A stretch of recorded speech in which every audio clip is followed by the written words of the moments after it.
Welcome to Radio Portraits. This is David Sass, and this session is part of a series looking at family-run and micro-businesses. Today, we visit the Italian kitchen in Newent, Gloucestershire, a fascinating venture by John and Pearl Cellino, running a small Italian-style restaurant in the evening and as a cake shop in the day, serving cakes and savouries and tea. I'm sitting in the Italian kitchen in Newent, which actually is a micro business because by day it's a cake shop. And we're sitting just amongst, 15 covers. Hear the nice Italian music? That's nice. So today we're going to be eating, and I have with me, young Angie, who's been here before, haven't you? I have, a few times, yes. That's good. And here comes Pearl with some salad. Pearl and John, or actually we have Perla and Gianni tonight. They are Cellinos, which is an Italian name, I believe. Hence the Italian cooking and the heritage. So it's quite a different thing in the evening, isn't it? When the Italian kitchen now opens at 6 o'clock.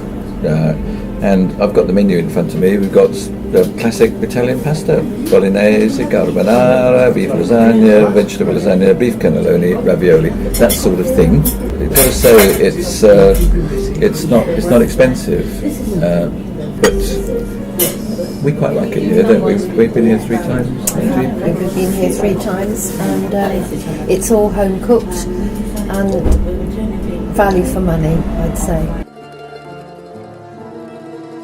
As we looked through the Italian kitchen evening menu, we talked about the daytime business in the same premises, known as the Cake Box, serving cakes, pastries, tea and coffee.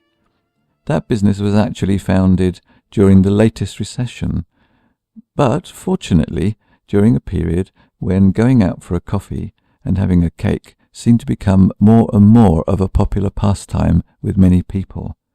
Pearl and John survived the recession due to this rising trend in coffees and cakes. However, despite this being a full-time job during the day, they decided to open in the evening. This is a family business. So whose idea was it anyway? We asked Pearl. Both of us, we decided to give it a whirl, see how it went.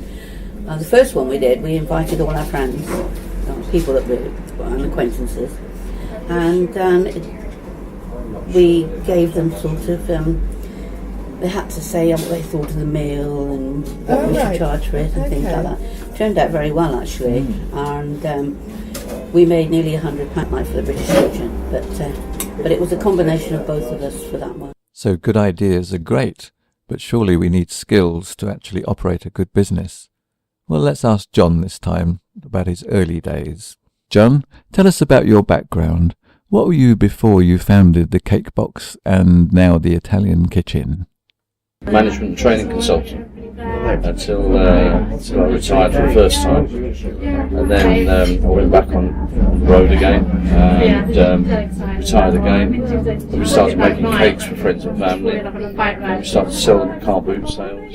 We got a big contract from Helen's at Markle, yes. for the Leopard Poet Society, 24 pistachio cakes, and we ended up at one weekend, so we did 3 days, literally peeling or shelling pistachio nuts, and we did 23 centimetre cakes for them.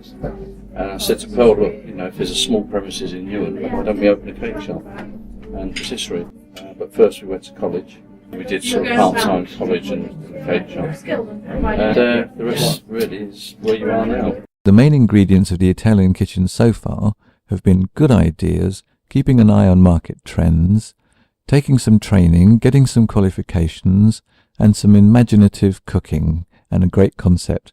I know we really enjoyed the meal, but then that's today. What about the future, John? Are you going to expand? I believe that's another mistake people make. They say, that was successful, I'll expand. Well, the reason this business is successful is because it's so small.